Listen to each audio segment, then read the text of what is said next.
For Sage McBride, finding his passion in life came early on.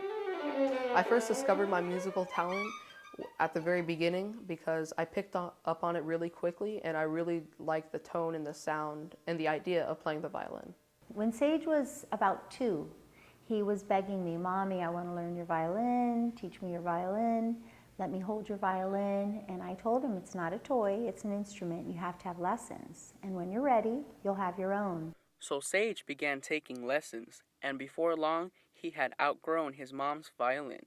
By the age of 10, he got his own.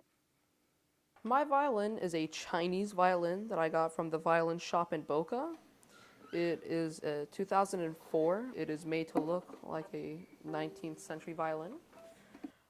I like the sound, and the price that we got it was really good, and it was just ideal for me. Armed with his new violin, Sage discovered his love for the strings. I mostly play classical music on the violin. Why I like classical music is because that it's very technical and it's a challenge for me, and I like a challenge, and I have a lot of pride in myself when I complete a piece or concerto because of the technical difficulties of it. And according to Sage, mastering classical music takes 3 things. Practice, practice, practice. If I don't practice, then I don't know how I will be. Well, usually I run the piece through, I work on my major points of interest, and once I have that down, I run the piece through again to make sure that I have everything as though I'm performing in a concert.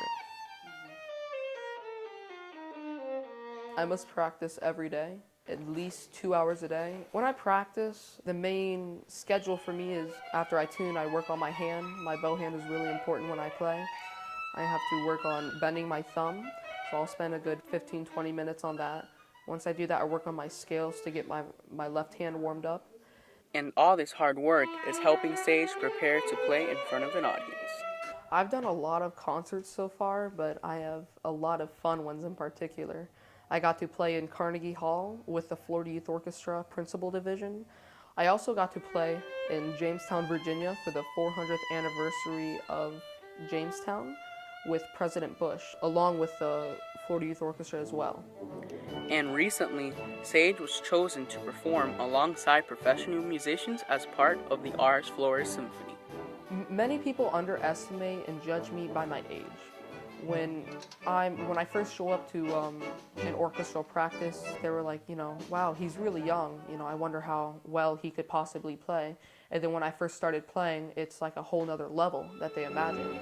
And this level has allowed Sage to play a solo at the American Ideal concert in Coral Gables. The performance aired on PBS. It feels great to play alongside other and older musicians than me because it just shows how far that I've come in this musical world and how far that I've yet to come.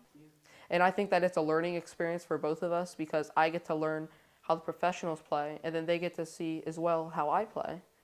And these types of experiences are paving the way for his future. There's just been so many opportunities for Sage because of his music, and so many doors have opened for him. And to be able to have all these experiences and know that he's just 12, it just makes you wonder, what does the future hold? I plan to play the violin for the rest of my life. I hope to be a solo violinist who travels around the world performing with different orchestras. I hope to attend pre-college Juilliard as well as college at Juilliard in New York and get a major in solo performance. Michael Hewitt, Broward Teen News.